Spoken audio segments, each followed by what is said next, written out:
Sir कैसे हैं? बढ़िया सर बढ़िया। आप बताइए आप कैसे हैं? बढ़िया सर। आज आपसे मैं कुछ ऐसी विस्की बताइए सर जो पार्टी रिलेटेड में चाहे गिव अवे के लिए सबसे बेस्ट हो।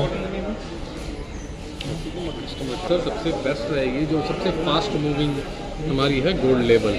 ओके, गोल्ड लेवल अच्छा।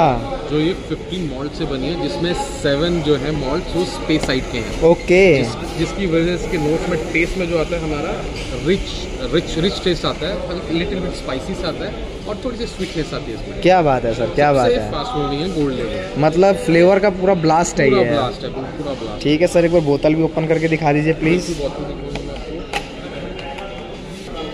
वाह सर, बोतल भी काफ़ी प्यारी है सर, सेम आपके पे जच रही है पूरी। इसका क्या प्राइस होने वाला है? अभी इस टाइम पे गुड़गांव में 4400 रुपीज़ का प्राइस है। तो आपके रिकमेंडेशन के हिसाब से पार्टी के लिए सबसे बेस्ट विस्की गिव अवे के लिए। बिल्कुल बेस्ट रहेगा। Okay sir, thank you for giving me information. Thank you.